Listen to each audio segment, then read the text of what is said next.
हरे हरे हरे कृष्ण कृष्ण कृष्ण हरे हरे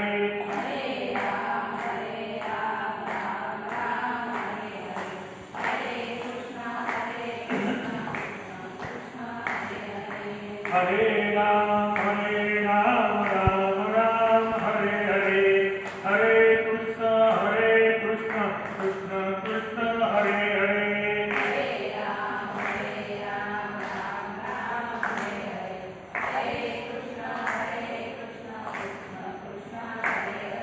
गोपाल कृष्ण भगवान की जय। संत सद्गुरु तुकाराम महाराज की जय। हरे गंगा माता की जय। अवधूत चिंतन श्री गुरुदेव दत्त। नमः पार्वती पतेश्वर हर हर महादेव।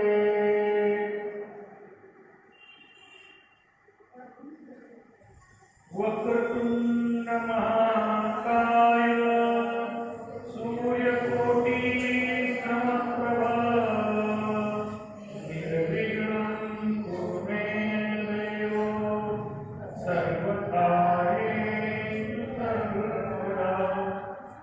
सर्वमंगलमांगल्ये शिवे सर्वार्थसाधिके शरण्ये त्र्यंबके गौरी नारायणी नमोस्तुते। गुरुर्ब्रह्मा गुरुर्विष्णु गुरुर्देवो महेश्वरा गुरुः साक्षात् परब्रह्म तस्मै श्री गुरवे नमः। ब्रह्मानन्दं परमसुखदं केवलं ज्ञानमूर्तिं द्वन्द्वातीतं गगनसदृशं सत्त्वमस्त्रादिलक्ष्यम् एकं नित्यं विमलमचलं सर्वदी साक्षिभूतं भावातीतं त्रिगुणरहितं सद्गुरुं तन्नमामि। सद्गुरुनाथ भगवान की जय। सद्गुरु तुकाराम महाराज की जय। सद्गुरु अमरदास महाराज की जय। सद्गुरु कालिदास महाराज की जय। भारतीय संस्कृती विविध सण आणि वार यांनी नटलेली आहे। विविध परंपरांचं पालन, विविध गोष्टींचं, विविध रीतिरिवाजांचं पालन करण्यामध्ये भारतीय जनता खरंच खूप अगदी म्हणजे असं म्हणता येईल आपल्याला खरं खूपच एक पवित्र स्थान आहे भारत देश, की जिथं आपण यावं जन्माला येण्यासाठी आपल्याला 84 लाख पैकी 83,09,999 एवढे जन्म बाहेर घ्यावे लागतील आणि भारतात जन्म घ्यायचा म्हणजे 84 लाखावा जन्म घ्यावा लागेल। उद्यापासून आदि विनायक गणपती याचा उत्सव भारतामध्ये सर्वत्र साजरा होतो। त्यामध्ये महाराष्ट्रात त्याची खूप मोठी परंपरा आहे। गणेशोत्सवाला अनेक लोकनेत्यांनी आज लोकांचं स्वरूप दिलेलं आहे। जो घरामध्ये बसणारा गणपती होता आज सार्वजनिक गणपती झालेला आहे। त्या गणेशाला एकदंत, लंबोदर, विनायक अशी अनेक नावं आहेत आणि त्या सर्व नावातून या गणपतीचं पूजन आपण करतो। गणपती स्तवन आपण करतो, कारण सर्व विघ्नांचं हरण करणारा हा लंबोदरच आहे, एकदंत आहे। ज्यानं अनेक लहानपणी खूप लीला केल्या आणि त्या गणपतीचं वर्णन करावं तेवढं कमी आहे। हा गणपती कुणाचा पुत्र आहे तर हा गणपती पुत्र आहे माता पार्वती आणि भगवान शिवशंकर यांचा। यांच्याच पोटी जन्माला येऊन या गणेशानं जेव्हा सहज आईनं आणि वडिलांनी आज्ञा केली की जा पृथ्वीला फेरी मारून ये, तेव्हा ही पृथ्वी म्हणजे दुसरं तिसरं कुणी नसून आपले माता पिता आहे असंच एक पायंडा गणेशानं आपल्याला पाडून दिला आणि त्या गणेशानं आई वडिलांना प्रदक्षिणा घातली आणि त्यानं आई वडिलांना शेवटी बंधन केले.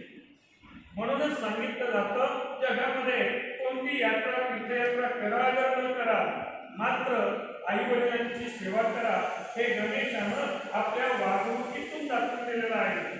म्हणून आजच्या तरुण वर्गाला माझं सांगणं आहे त्यांनी कृपया आपल्या आई वडिलांची आज्ञा शिरसावरती मानावी, आपल्या आई वडिलांची आज्ञा म्हणून त्याचबरोबर आई वडिलांना सर्व तीर्थस्थळाचे देव आपल्या आई वडिलांच्या चरणापाशी आहे.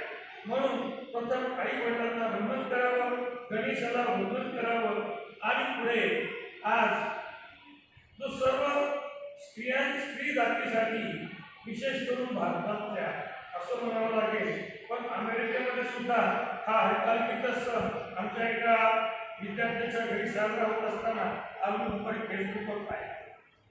अमेरिकेमध्ये जिथं की सगळी संस्कृतीच नाहीये अशा ठिकाणी हा सण साजरा होतोय तिथं देखील या सणाचं कौतुक केलं जात आहे. भारतीय परंपरांचा खरोखर अभिमान आपल्याला असला पाहिजे आणि त्या विद्यार्थ्याचे कौतुक करावं तेवढं कमी आहे.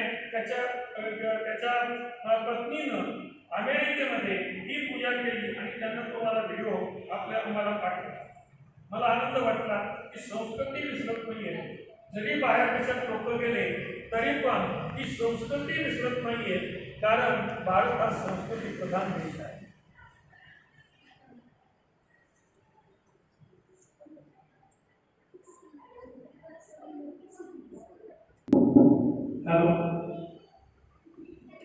मग सर्व संस्कृती ही आपल्या भारताची सर्व देशांमध्ये पवित्र संस्कृती आणि या संस्कृतीमध्ये विविधतेनं नटलेले अनेक सण येतात.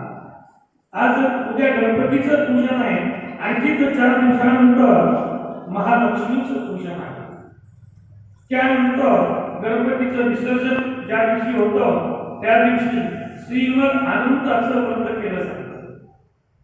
त्याच्यानंतर मग नवरात्री व्रत सुरू होतं. त्याच्यापुढे दिवाळी आहे. म्हणजे जसे दिवस जातील तसं या चातुर्मासामध्ये सणांची मांदियाळी आहे आणि या सणांच्या मांदियाळीमध्ये आज आपण रमत असताना आजचा परमभाग्याचा दिवस आज ज्या कथेचं निरूपण ऐकण्यासाठी आपण इथे जमा झालो ती कथा हरितालिका व्रताची कथा. हरितालिका व्रताची कथा आपण व्रत दरवर्षी करतो. स्त्रिया कुमारिका या व्रत करतात. ज्या कोणी स्त्रियांना अडचण येते त्या स्त्रिया ब्राह्मणांच्या हातून किंवा आपल्या पतिदेवाच्या हातून हे व्रत करू शकतात. इतकं देखील पुढे आपल्याला माहिती असावी. जर काही यथाकथित आपल्याला अडचण आली तर आमच्या सद्गुरूंनीच काल सांगितलं आम्हाला की ही अडचण जर येत असेल तर महिलेच्या ऐवजी तिच्या पतीने हे व्रत केलं तरी चालतंय. व्रत डुबू द्यायचं नाही. मात्र पुरुषांना खायला परवानगी आहे, महिलांना उपवास करावा आहे. महिलांनी उपवास करायचा आहे पण व्रत मात्र महिला किंवा पुरुष दोघांपैकी जे महिलेला जर अडचण असेल तर तिचा पती हे व्रत करू शकतो किंवा शक्य नसेल तर ब्राह्मणाच्या द्वारे देखील हाताने ही पूजा आपण करून घेऊ शकता. असं आमच्या सद्गुरू कालिदास महाराजांनी काल आम्हाला सांगितलं. ते मी तुम्हाला सांगितलं. चुडामणी महाराज आणि कालिदास महाराज जे बोलतील तेच तुम्हाला सांगणार आहे, वेगळं काही सांगणार नाही. मग असं हे भगवान शिवा या व्रताची मुख्य देवता जी आहे ती म्हणजे भगवान शिवशंकर. भगवान शिव आणि माता पार्वती यांच्या मध्ये हे व्रत निर्माण झालेलं आहे. पार्वती माता जन्मोजन्मी हाच पती मिळावा, माझं सौभाग्य अखंड राहावं या कारणास्तव हे व्रत जन्मोजन्मी करीत आहे आणि मला शेवटी हाच पती मिळावा. आज समाजामध्ये आपण पाहतो लग्न झालं दुसऱ्या दिवशी वाईट प्रकार घडत जातात. आणि म्हणून जन्मोच आपल्या संस्कृतीच्या रीतिरिवाजाप्रमाणे केलेलं लग्न, विशेष करून ब्राह्मणानं सांगितलेल्या मुहूर्तावरच केलेलं लग्न निश्चित टिकतंय. मुहूर्ताच्या वेळेला जर तुम्ही मागे पुढे गेला तर भगवान श्रीरामाला देखील 14 मिनिटाचा काहीतरी उशीर झाला नाही लग्नासाठी, म्हणून 14 वर्षाचा वनवास भोगावा लागला. अशी रामायणाची कथा आहे. ऐकलेलं आहे, मी प्रत्यक्ष वाचलेलं नाही, पण ऐकलंय. म्हणून आपण जेव्हा लग्नाचं मुहूर्त तुम्हाला काढून दिलेलं असतं तेव्हा त्याच मुहूर्तावर आपलं लग्न कार्यामध्ये जे कोणतं मुहूर्त असेल, वास्तू प्रवेशाचं मुहूर्त असेल, लग्न कार्याचं मुहूर्त असेल, वटूचं उपनयनाचं मुहूर्त असेल, ते त्याच मुहूर्तावर हे कार्य करावे. मुहूर्तामध्ये वेळेमध्ये बाधा येऊ देऊ नये. मग त्यासाठी जेवढे जबाबदार व्यक्ती आहेत त्या सर्व जबाबदार व्यक्तीच्या जीवनात त्याबद्दल दुःख येते. केवळ नवरात्रीच्या जीवनात दुःख येत असं नाही. मग त्याला जबाबदार ब्राह्मण असेल तर ब्राह्मणालाही त्याची शिक्षा होते. ब्राह्मण उशीर आला म्हणून त्या गोष्टीला उशीर झाला. ब्राह्मणांनी वेळेवर असावं. सर्व ज्या काही जो कोणता निधी असेल त्या निधीला आवश्यक असणाऱ्या सर्व व्यक्तींनी त्या ठिकाणी वेळेवर उपस्थित राहावं. म्हणून वेळेला फार महत्व आहे आणि वेळेचं महत्व आपण सर्वांनी पाळलं पाहिजे. असो तर मग आपण भगवान शिवांना एकदा पार्वती माता विचारते की मला जन्मोजन्मी तुम्हीच पती म्हणून पाहिजे आहे, तेव्हा मी कोणतं व्रत करावं, कसं व्रत करावं. त्यांनी सांगितलं काही नाही, फक्त तू माझी आराधना करायचा, माझं पूजन करायचं आणि पतीवर विश्वास ठेवायचा. पतीवर विश्वास ठेवल्यानंतर जीवनामध्ये सर्वत्र आनंद मिळतो आणि जन्मोजन्मी आपल्याला जर पाहिजे असेल तर तोच पती पुन्हा पुन्हा प्राप्त होतो. जर पाहिजे नसेल तर अविश्वासाची जोड आहे, अजून भरपूर जोड आहे त्याच्यासाठी. मग जन्मोजन्मी आपल्याला हाच पती जेव्हा पाहिजे तेव्हा आपण पतीवर विश्वास ठेवावा, पतीचं पूजन करावं. तर पूजन करावं म्हणतात त्याच्यावर पाणी ओतावं, हळद कुंकू असं काही नाही, म्हणजे श्रद्धेनं पतीची सेवा करीत राहावं. श्रद्धेनं पतीची सेवा करीत राहावं आणि श्रद्धेनं पतीची सेवा करीत असताना पती अगोदर जाईल नंतर जाईल तरी पण आपण हे जे व्रत आहे, मी मागे 2 वर्ष सांगितलं आपल्याला की आपण हे व्रत ज्या महिला व्रतधारा आहे त्या महिला सुद्धा हे व्रत करू शकतात. ब्राह्मणाच्या हस्ते त्याची पूजा करावी किंवा पूजन आपल्याला घडत नसेल आपण ही कथा तरी श्रवण करावी. अतिशय सुंदर अशी कथा आहे. नेमकं या व्रतातून काय फळ मिळतं हे कसं आहे, आज समाज असं झालाय की काय मिळतंय म्हणून हे केलं पाहिजे. हे आधी माहीत झालं तर लोक काही व्रत करतात, नाहीतर अजिबात करत नाही. म्हणून हरितालिका व्रत करण्याचं काय फळ मिळतं ते फळ आधी आपण श्रवण करा, मग आपण कथेकडे जाऊ. या हरितालिका व्रतामध्ये जे काही फळ मिळणार आहे, अखंड सौभाग्य प्राप्ती, सुख समृद्धी, वैभव, धन संपदा, ऐश्वर्य, पतीला दीर्घायुष्य आणि पुढे आपल्या वंशाचा विस्तार. म्हणजे तुम्हाला नातवंड होती, नातवंडाला लेकरं होती, तुमचा वंश पुढे चांगल्या पद्धतीने वाढत जाईल, एवढं फळ देणारं व्रत आणि एवढा हरितालिकेचा उपवास थोडा कडक केला तर काय करतो.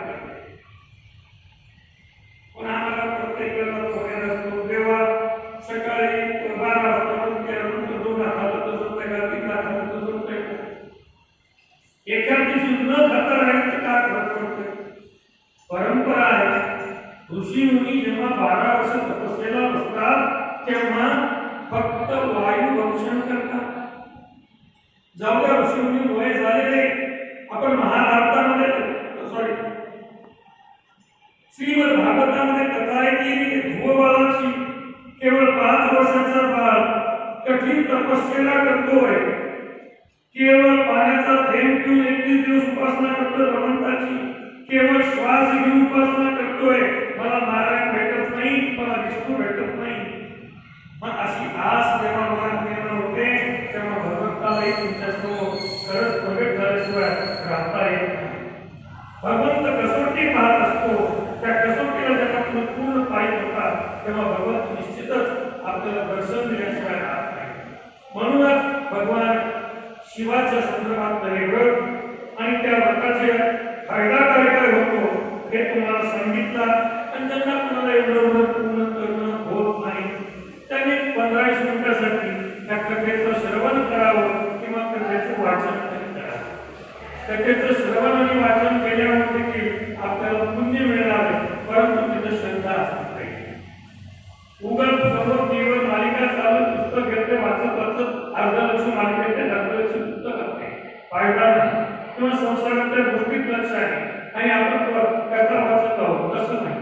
पूर्ण काया वाचामध्ये एकत्र करून या कथेचं जरी श्रवण केलं तरी हे व्रत केल्याचं पूर्ण फळ आपल्याला मिळतं. आणि ही आजची प्रक्रिया वेगळी आलेली आहे, परंतु जेव्हा ही प्रक्रिया चतुर्थी सहित येते, म्हणजे गणेश चतुर्थी आणि हरितालिका हे दोन्ही व्रत जेव्हा एकत्र येतात तेव्हा अपस्तंभ ऋषींनी म्हणून ठेवलेलं आहे, चतुर्थी सहितायातु साधुतिया फलप्रदा अवैधर्य करी स्त्रीणाम पुत्र पौत्र प्रवर्धिनी. अपस्तंभ ऋषींनी सांगितलेलं आहे चतुर्थी सह येणारी प्रक्रिया ही अत्यंत पुण्यकारक आहे, फल देणारी आहे.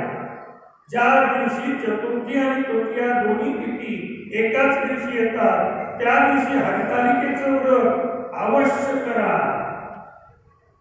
त्या दिवशी येणाऱ्या व्रतामुळं तुम्हाला सौभाग्य, पुत्र, पौत्र या ऐश्वर्य या सगळ्या गोष्टी प्राप्त होतात. हरितालिका पूजन हे उमा महेश्वरांचं पूजन आहे. हे व्रत केलं असता व्रत करणाऱ्या व्यक्तीस शिव आणि पार्वती या दोघांचाही आशीर्वाद मिळतो, कृपा प्रसाद मिळतो. त्यासोबतच जीवनामध्ये स्त्रीनं केलेल्या व्रताचं पुण्य संपूर्ण कुटुंबाला मिळणार आहे. आणि पुरुष लोक जेव्हा कुठल्या पुण्याचं कार्य करतो तेव्हा 50% वाटा महिलांचा आहे.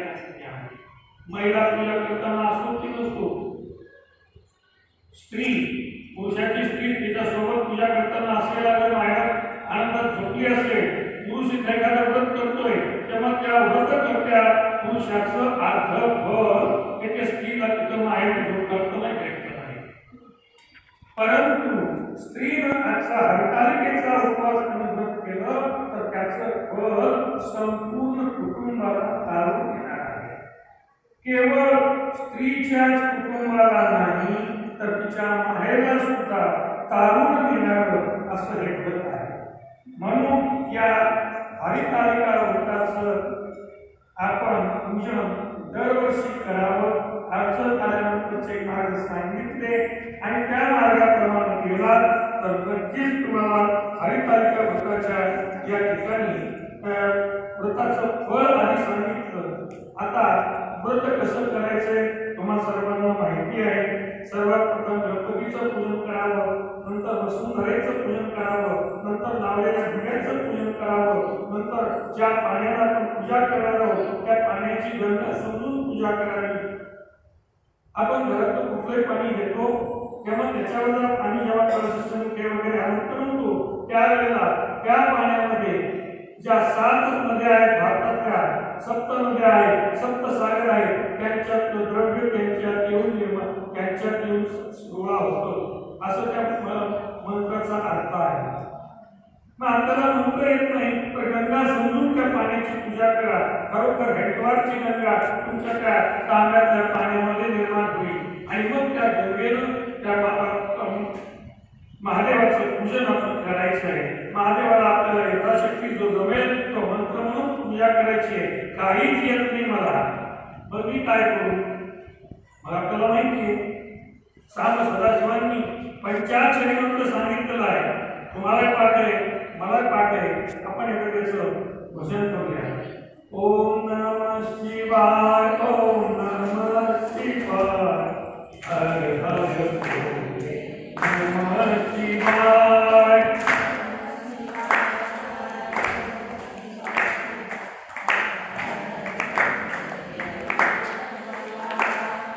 ओम नमः शिवाय, ओम नमः शिवाय, हर हर भोले नमः शिवाय.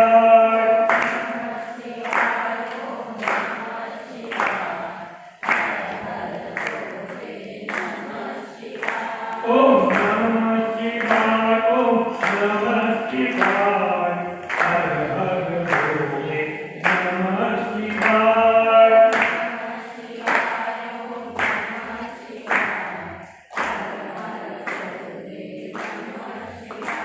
ओम नमः शिवाय, ओम नमः शिवाय, हर हर भोले नमः शिवाय.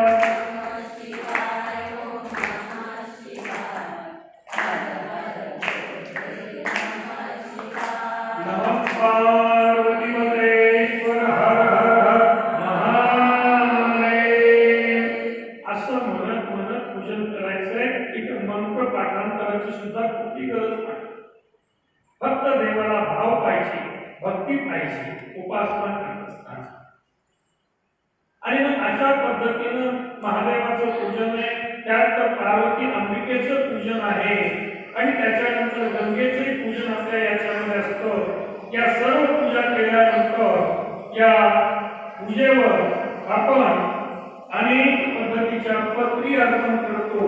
कोणकोणत्या पत्री व्हाव्या तर त्यांनी असं सांगितलंय, अशोकपत्रम समर्पयामी म्हणजे अशोकाच्या झाडाची पानं, अपमानपत्रम समर्पयामी आघाड्याचं पान, दुर्वापत्रम समर्पयामी चंपकपत्रम समर्पयामी चाफ्याचं पान, मालतीपत्रम समर्पयामी मालती देवीचं पान, करवीरपत्रम समर्पयामी कन्हेरीचे पान, बदरीपत्रम समर्पयामी बोरीच्या झाडाची पानं देखील या पूजेमध्ये वाहिली जातात. दत्तुरपत्रम समर्पयामी धोत्रा, अर्कपत्रम समर्पयामी रुई, डाळिंबपत्रम समर्पयामी डाळिंबाच्या झाडाचं पान, बकुलपत्रम समर्पयामी बकुळीच्या झाडाचं पान, देवपत्रम समर्पयामी तुलसीपत्रम समर्पयामी, नानाविध पत्राणि समर्पयामी. अशा पद्धतीनं आपल्याला शक्य होतील तेवढ्या झाडाची पानं आणा आणि वाहा. आणि अशा पद्धतीनं त्याच्यानंतर फुलांची पूजा करायची आहे. कोणकोणती फुलं वाहिली जातात? हरितालिकेला चंपक पुष्प म्हणजे चाफा, केसरी पुष्प देवळाचं फूल, करवीर पुष्प म्हणजे कन्हेरीचं, बकुल पुष्प बकुळीचं फूल, शतपत्र पुष्प म्हणजे सूर्यफूल हे सुद्धा चालतं. धतुर पुष्प धोक्याच्या फुलाचा मान नाही तिथं जाऊन धोक्याचे फुलं गोळा करून कालपासून ठेवले असतील आणि आज वाहिले असतील. जपा पुष्पम म्हणजे जास्वंदीचं फूल, मल्लिका पुष्पम म्हणजे मोगऱ्याचं फूल, गुलाब पुष्पम गुलाबाचं फूल. अशा पद्धतीनं या नानाविध पुष्पाची आणि आपल्याला अर्पण करायचं आहे आणि नानाविध पत्र्यांचे अर्पण करायचे. हे सर्व केल्यानंतर त्या ठिकाणी आरती करायची. आरती केल्यानंतर मग त्या ठिकाणी हरितालिकेची ओटी भरा, वायनदान करा. ते वायनदान एकमेकींना सौभाग्य द्यायचंय किंवा ब्राह्मणाला द्यायचंय ते आपल्याला म्हणावं आहे. अशा पद्धतीनं प्रार्थना करत असताना शेवटी ओम श्री उमा महेश्वराभ्यां नमः असं म्हणून दोन्ही हात जोडून नतमस्तक व्हावं आणि 3 वेळा पाणी सोडायचं आहे. शिवरूपे शिवे देवी शंकर प्राणवल्लभे उमे सर्वात्मने देवी गणार्घ्यं नमोस्तुते. नमस्ते अस्तु वृणामीश अपर्णा प्राणवल्लभा भक्तानित्यं इदं गणार्घ्यं नमोस्तुते.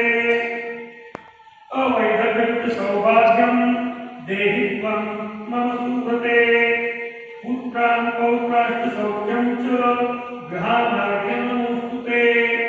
असं म्हणून 3 पळ्या पाणी सोडायचंय आणि यथाशक्ती पूजा करून ब्राह्मणाला दक्षिणा द्यायची आहे. तर त्यानंतर येणाऱ्या सदस्याला वाढीव दान द्यायचंय.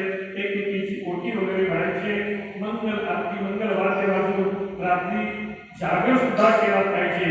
अशी ही हरतालिकेची कथा पूजा आपण केल्याच्या नंतर हरितालिका व्रताच्या कथेमध्ये आपण प्रवेश करत आहोत.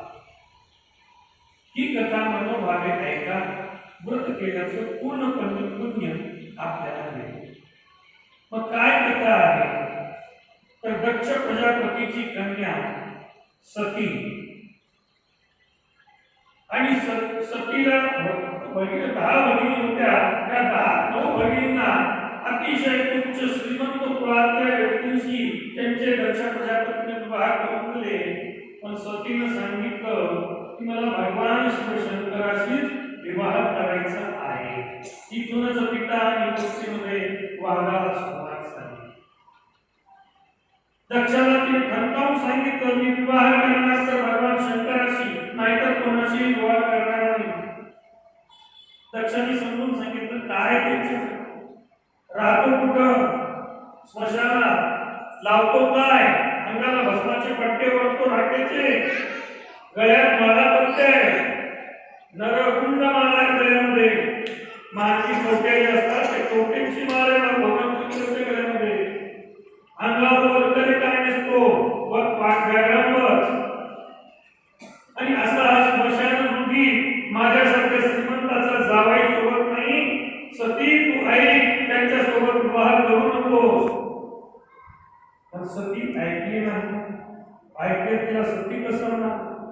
आणि मग सती ऐकली नाही आणि त्याला सुभाष भगवान शिवशंकराशीच विवाह केला आणि ती कैलासावर त्यांच्यासोबत राहू लागली.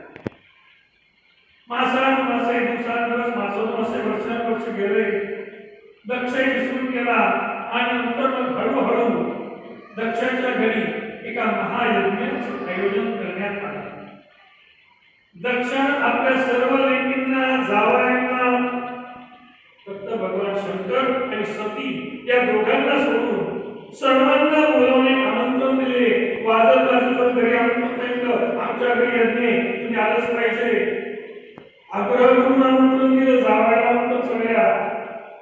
सगळे ऋषी मुनी सगळे देव देवता या ठिकाणी दक्षाच्या यज्ञाच्या मंडपामध्ये येऊन बसलेले आहे. मोठा यज्ञकुंड त्या ठिकाणी निर्माण करण्यात आलेला आहे आणि सर्वजण तिथं आले. परंतु भगवान शंकर आणि सती माता हे दोघं नाही. सर्व ऋषी ब्राह्मण अचंबित झाले. त्यांनी सांगितलं की बाबा भगवान शंकर जरी आले नसतील तर ईशान्य कोपऱ्यामध्ये एक कलश मांडा आणि त्याची शंकर म्हणून आराधना पूजा करा. दक्षिण त्या ब्राह्मणाला लगेच तलवारीनं त्याचं मुंडक उघडलं. आता एका ब्राह्मणाला सांगायचा प्रयत्न केला. राजानं मुंडक उघडल्या दुसरा ब्राह्मण तिथं सांगायला जाईल का?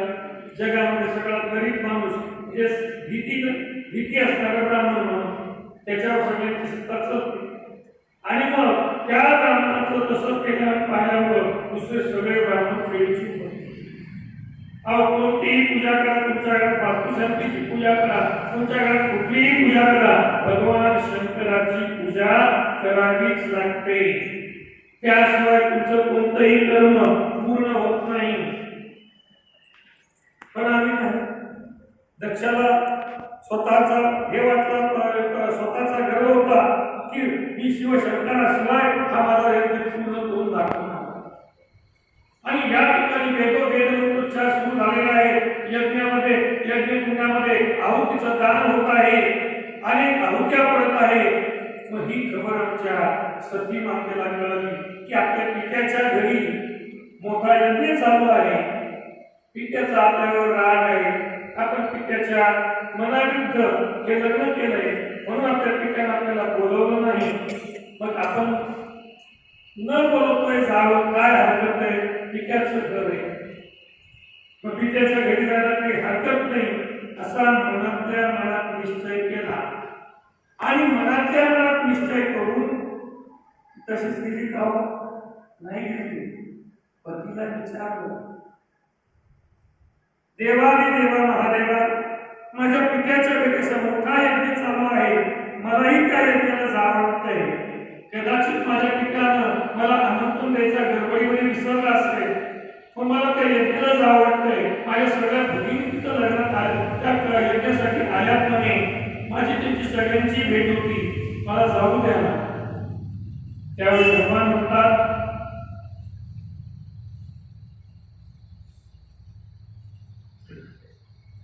भगवान शंकर तिला म्हणतायत,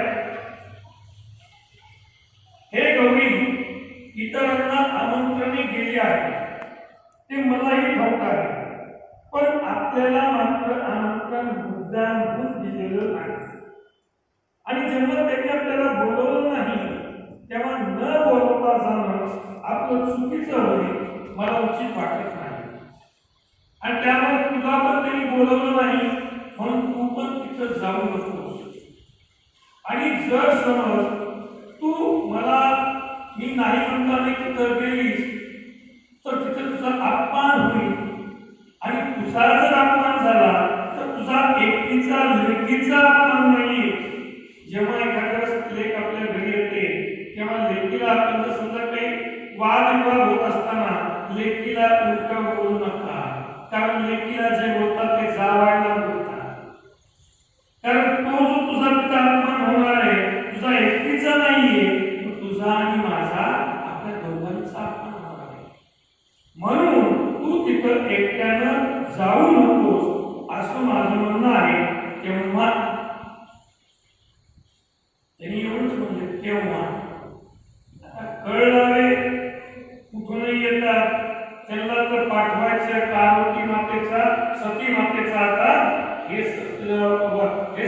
अवतार संपत आलेला आहे. आणि भगवान शंकरांचं घरी ठेवलं तर अवतार कसा समाप्त होईल. आणि मग तिथं लगेच नारद मुनींचं आगमन झालं.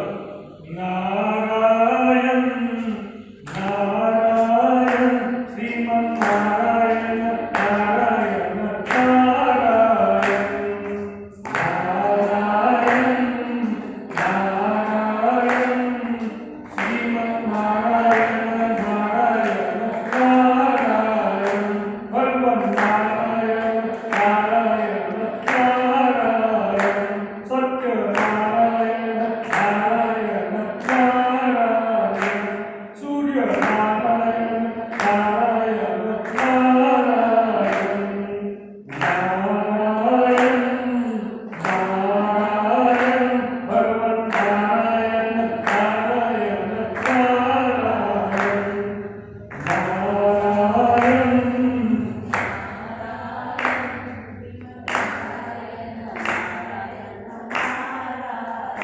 असा नारायण शब्दाचा उच्चार करीत नारद मुनींचं त्या ठिकाणी कैलासावर आगमन झालं.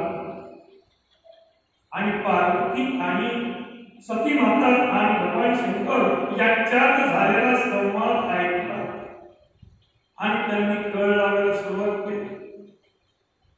त्यांनी सांगितलं, माता सती, भगवान शिवशंकर नाही म्हणतात ते त्यांचं बरोबर आहे, परंतु माहेरी जाताना आई वडिलांनी तुला बोलवलं तू जावं का? अगं माहेर तुझं पण आहे, त्यामुळे तू माहेरी न बोलता गेलीस तरी चालते. म्हणून दक्ष राजांनी तुला बोलवलं नाही त्याचं दुःख मानू नको. एवढा मोठा यज्ञ चाललाय, सगळ्या भगिनीच्या भेटी होणार आहे, आई वडिलांची भेट होणार आहे, एवढे ऋषीमुनी तिथं आले, एवढं तुला पुन्हा कधी पाहायला भेटत नाही. त्याच्यामुळे तू त्या यज्ञात गेलंच पाहिजेस. सती माता भगवान शंकराकडे पाहते आणि भगवान शंकरांनी समाधी लावली. ते काहीच बोलत नाही, त्याला अनुमती घ्यायची.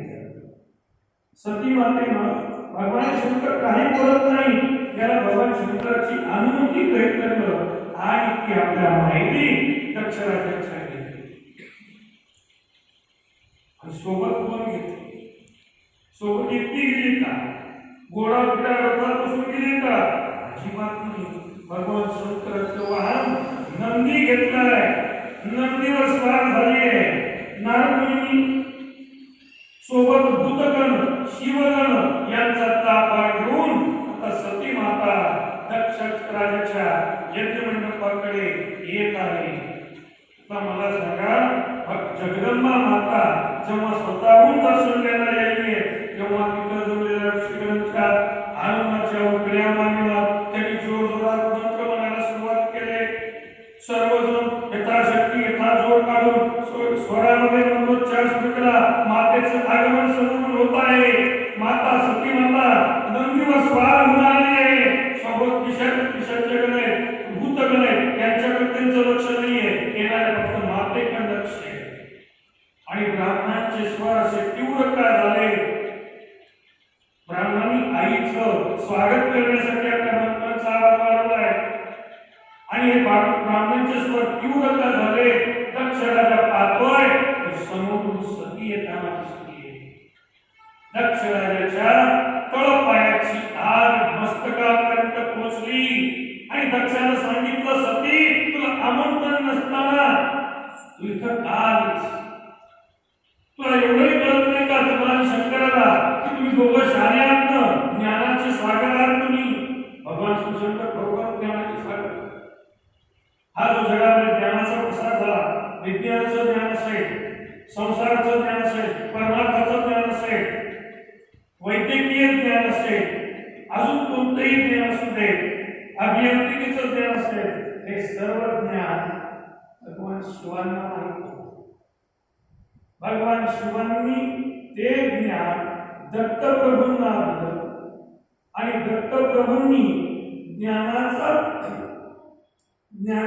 प्रसार करण्यासाठी नवनाथांच्या माध्यमातून या ज्ञानाचा प्रसार भूमीवर केला. नवनाथामध्ये ही सगळी माहिती आहे. सर्वात मोठा ज्ञानाचा सागर भगवान शिव आहे.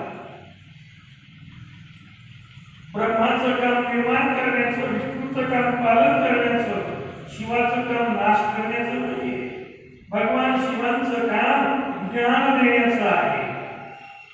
आणि म्हणून ज्ञान देण्यासाठी भगवान शिव हे ज्ञानाचा अथांग सागर आहे. या विश्वातलं जेवढं कोणतं ज्ञान असेल, मराठी, संस्कृत, हिंदी भाषेचं ज्ञान असेल किंवा तुमचं रोजच्या जीवनातलं ज्ञान असेल, तर हे सगळं ज्ञानाचा महासागर भगवान शंकर आहे. त्यांच्यापासून ज्ञान दत्तात्रय प्रभूंना मिळालं आणि दत्तात्रयापासून नवनाथांच्या माध्यमातून ज्ञानाचा प्रसार संपूर्ण जगभर झाला. मग या ज्ञानाच्या सागराला आपण त्रिवार वंदन करू. आणि त्यानंतर मग ही माता आली की मग दक्ष म्हणतोय, तुझा पती तर एवढा ज्ञानाचा सागर आहे, त्याला कळत नाही का की आपण बोलवलं नसल्यावर जाऊ नये? आणि मग तू आलीस, एकटीच आलीस, त्यांनी परवानगी दिली असं खायला प्यायला तुला तिथं मिळेल, माझ्या सत्याला असं काय मिळतंय खायला प्यायला? तिथं आता भरपूर पदार्थ आहेत त्या ठिकाणी, ते सगळं चांगलं खायला मिळणार आहे. मग त्या आशेनं तू आलीस तर जशी आली तशीच तू निघून जा, मी तुला आमंत्रण दिलेलं नाही. सती मातेचा राग अनावर झाला. सती माता रागात आली आणि त्या सती मातेनं नंदीवरून खाली उडी मारली आणि दक्ष पिता ज्या यज्ञकुंडासह बसला होता त्या कुंडामध्ये ओम नमः शिवाय म्हणून उडी मारली आणि तच जळून भस्मसात झाला. जेव्हा भगवान शिवांना हे कळालं तेव्हा अंगाची त्यांची नाहीदाई झाली. त्यांना राग अनावर होईना, भूमिकंप पाहू लागली. आता भगवान शिव काय करतात काय नाही माहित. त्यांनी आपल्या जटा उपटल्या आणि त्या जटेनं दगडावर उपटल्या आणि त्यातून वीरभद्राचं निर्माण केलं. आणि तो वीरभद्र दक्ष राजाच्या यज्ञामध्ये जाऊन त्या दक्षाचा संहार केला वगैरे सगळी आणि संहार केला आणि दक्षाचं मुंडक वगैरे तोडलं वगैरे सगळ्या गोष्टी आपल्याला माहित आहे. अशा पद्धतीनं दक्षाच्या यज्ञाचा यज्ञाचा सगळा संहार केला. सगळे जण जिकडं तिकडं पडू लागले. सगळी पृथ्वी भयभीत झाली आणि त्या दक्षाच्या राज्यात कोणीच माणूस थांबायला तयार नाही. मग त्यानंतर भगवान शिव आले. शिवांनी पाहिलं की आपली सती या ठिकाणी यज्ञकुंडात सतीने स्वतःचा जीव झोपून दिलेला आहे. ती यज्ञकुंडामध्ये आगीला समर्पित झालेली आहे. तो अर्धवट झालेला देह भगवान शिव शंकर आपल्या खांद्यावर घेऊन त्रिभुवनात फिरू लागले. त्यांच्या रागात क्रोध अतिशय रागामध्ये आले. त्यांचा क्रोध कुणालाही सहवेना. सर्व देवदेवता विचार करतायत आता काय करायचं. भगवान शंकराचा क्रोध फार सोपा नाहीये. ते येऊन येत रागानंतर त्यांचा राग शांत करणं खूप कठीण आहे. आणि मग असा क्रोधायमान झालेला शंकर जिकडं तिकडं आपल्या पत्नीचं मृतदेह घेऊन खांद्यावर घेऊन फिरतोय. तेव्हा विष्णू यांनी खूप विचार केल्यानंतर त्यांच्या लक्षात आलं की भगवान शिवाचा जर त्या क्रोध नाहीसा करायचा असेल तर त्यांच्या खांद्यावरील सतीचा देह बाजूला काढला पाहिजे. खूप विचार केल्यानंतर विष्णूच्या लक्षात आलं. मग विष्णूंनी विचार केला की कोणाला पाठवतो खांद्याचा देह काय. कुणी पुढे यायला तयार नाही. नंदी म्हणला मी भगवान शिवांचा क्रोध सहन करू शकत नाही. वीरभद्र म्हणला मी त्यांच्या वस्तू जन्मलेला आहे. मला त्यांची आधीच भीती आहे. मी त्याच्या पुढे जाऊ शकत नाही. भूतगण पिशाचगण कुणीही पुढे यायला तयार नाही भगवंताच्या अंगावरील सतीचा देह खाली घेण्यासाठी. कारण भगवंताचा क्रोधच त्यांना अनावर झालेला. आणि मग त्यावेळेला त्या ठिकाणी विष्णूंनी विचार केला की आता ही सती माता तर कशी आहे, मृत झालेली आहे आणि तो मृतदेह आहे. त्याच्यामुळे भगवंता शिवाला शांत करण्याचा एकच उपाय आहे तिच्यावर बाण चढवावं आणि तिचे तुकडे करावे. आणि मग या सती मातेच्या देहाचे जवळपास 108 तुकडे करण्यात आले. बाण मारून विष्णूंनी ते बाण मारले आणि तिच्या शरीराचे 108 तुकडे पडले. आणि ते 108 तुकडे सती मातेचे ज्या ज्या ठिकाणी पडले त्या त्या ठिकाणी आज काय देवीचं शक्तीपीठ आहे. महाराष्ट्रामध्ये सुद्धा 3-3.5 शक्तीपीठ आहे. माहूरची रेणुका माता, तुळजापूरची आई भवानी माता, कोल्हापूरची लक्ष्मी माता हे 3 पूर्णपीठ आहे. आणि सप्तशृंगीची माता हे अर्धपीठ आहे. महाराष्ट्रात 3.5 पीठ आहे. अशा 108 पीठांची आपण परवाच देवी भागवतामध्ये माहिती मिळवली आहे. मग असे हे शक्तीपीठ देवीचे पीठ निर्माण झाले. जिथं जिथं जो अवयव पडला त्या त्या ठिकाणी त्यावर तिथं नाव देण्यात आलेलं आहे. त्या त्या पीठाला कलकत्त्याची कालिका माता आहे. हे सुद्धा शक्तीपीठ आहे.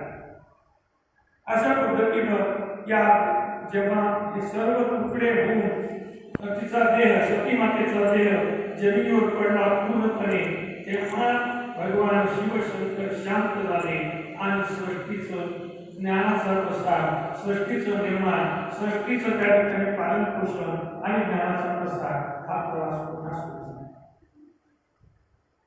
तर सती माता या जन्मात जरी तिचा अवतार संपला असता सती म्हणून तरी ती पुन्हा जन्माला येणार आणि भगवान शिवांनाच विवाह करणार असा तिचा नियम. म्हणून पुन्हा पुढच्या जन्मात मिळवण्यासाठी आज ती हिमालयाच्या पोटी जन्माला आली. हिमालयाची कन्या म्हणून आज ती पार्वती माता या गावानं हिमालयाच्या पोटी ही जन्माला आली. आणि हिमालयाच्या पोटी जन्माला आल्याच्या नंतर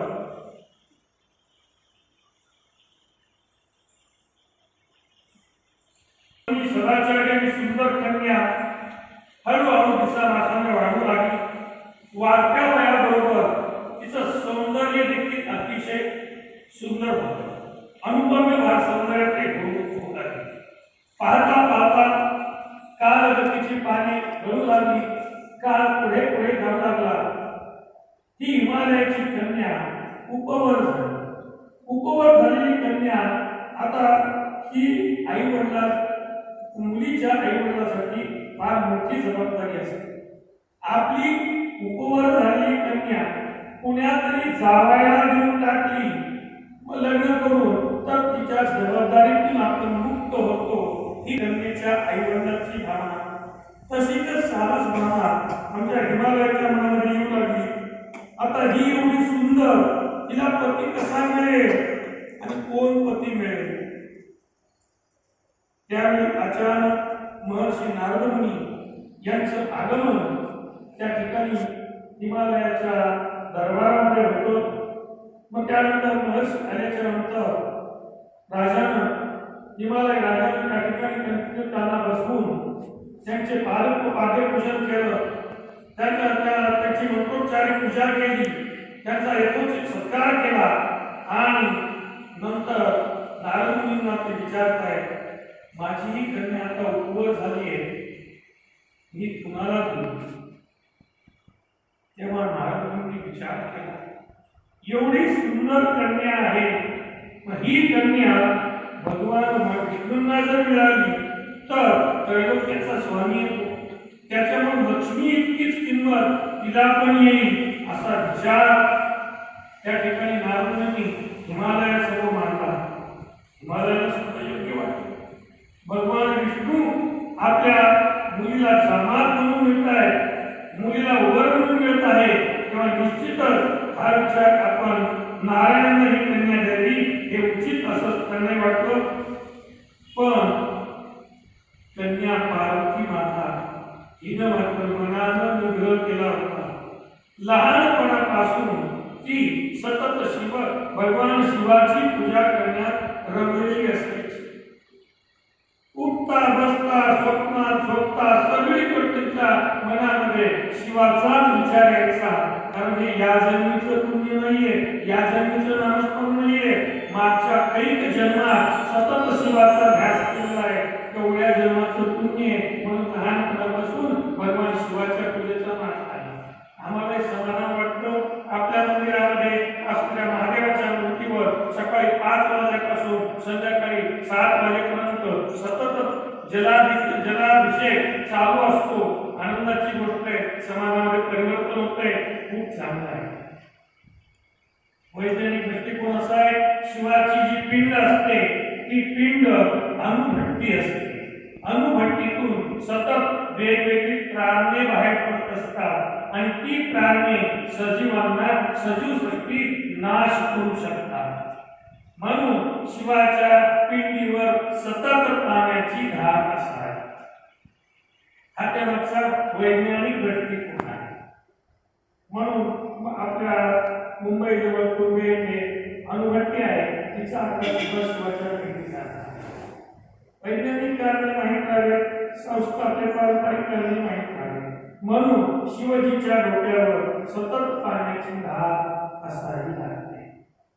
असो मग कैक जन्माचं पुण्य तेव्हा हे शिवाचं स्मरण पार्वती मातेच्या तोंडून सतत होत आहे. शिवाची पूजा सतत घडत आहे. अगदी लहान वयापासून आज वयात येईपर्यंत ती सतत शिवाचा ध्यास करते. कारण ती अनेक व्रत केलेले आणि अनेक व्रत करत असताना शिवांनी सांगितले तेच व्रत केलेले. आता त्याच्या शेवटी मी तुम्हाला काही सांगितलं तर घ्या करते. मग तिच्या मनामध्ये सतत भगवान शिवाचं आराधना पूजन चालू आहे आणि ही पूजा चालू असताना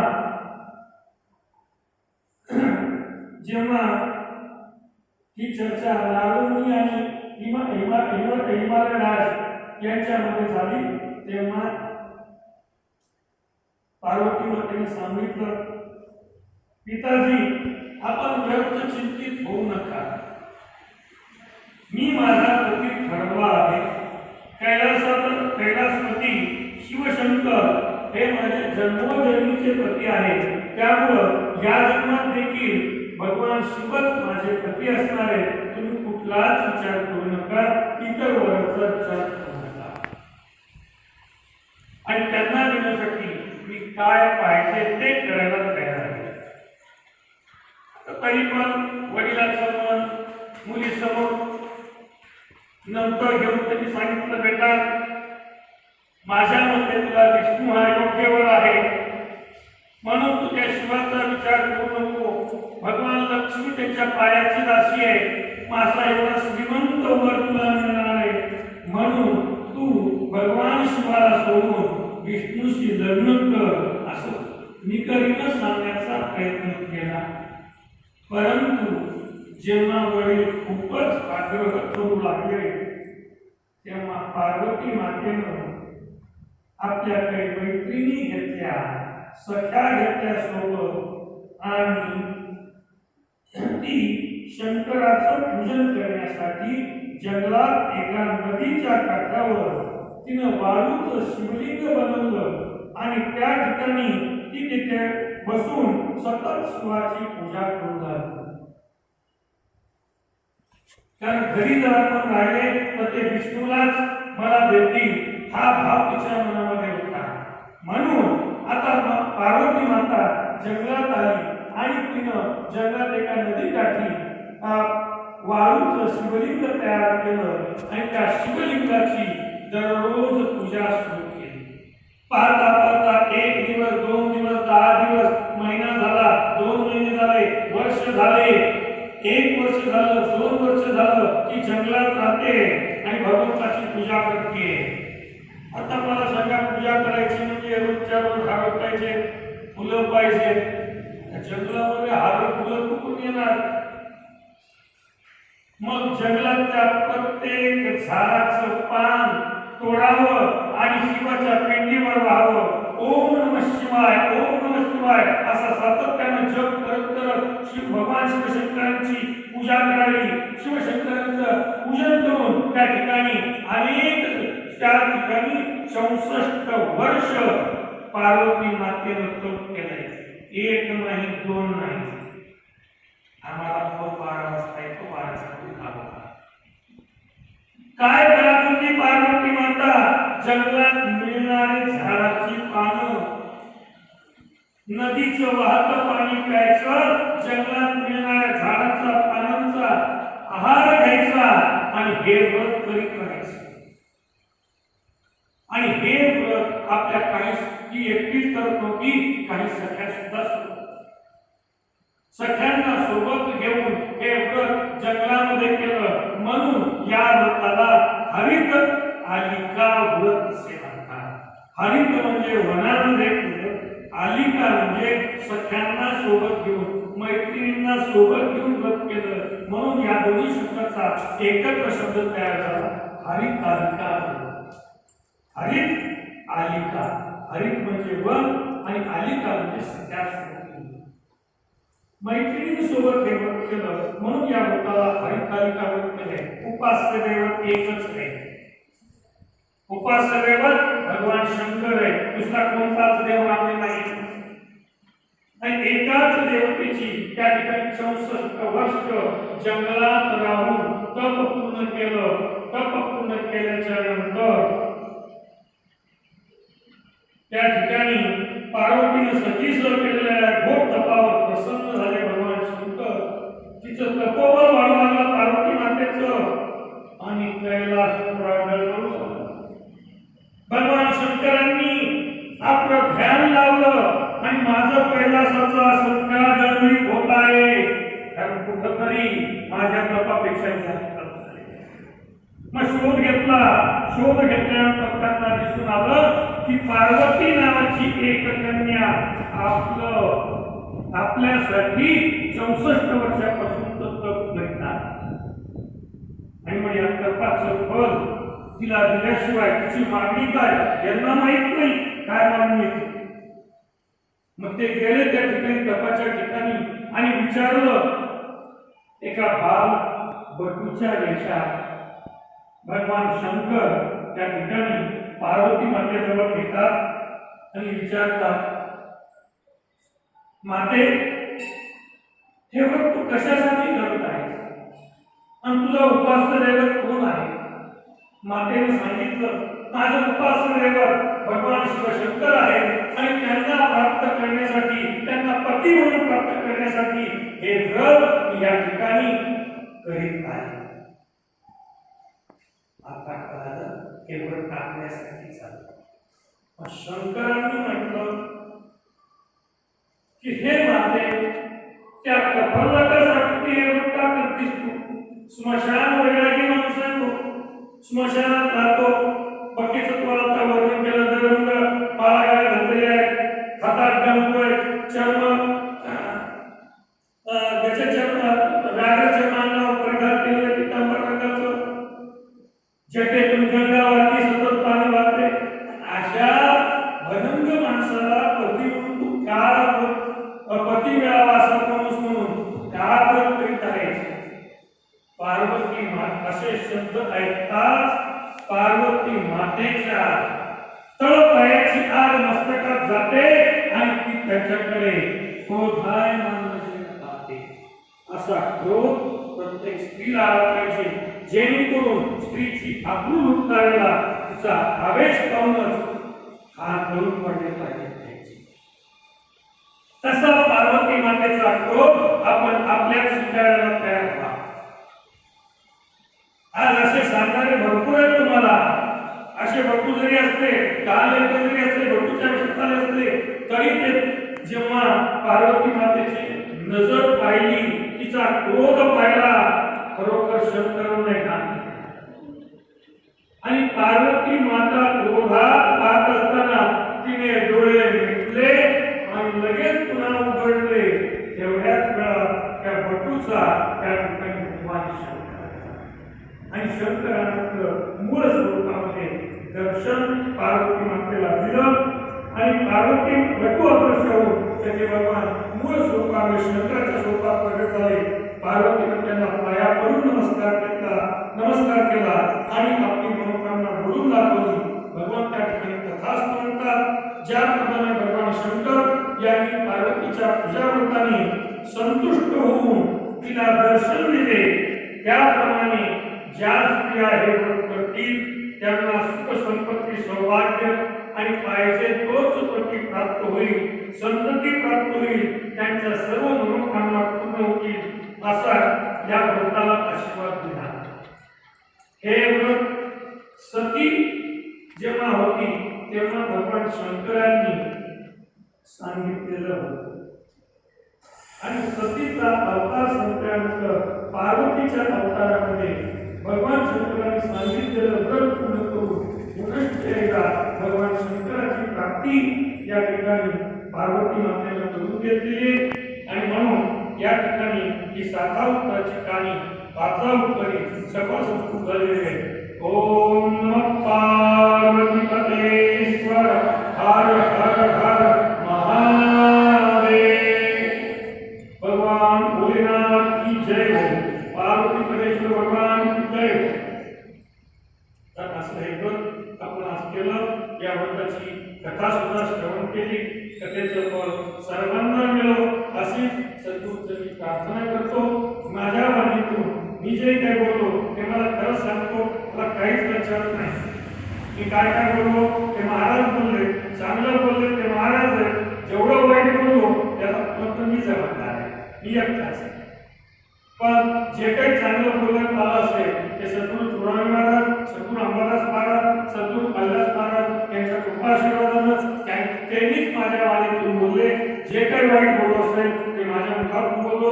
जे काही वाईट काम आपल्याला वाटलं असेल तर आपण माता समजून मला क्षमा, आपला पुत्र समजून मला क्षमा करा.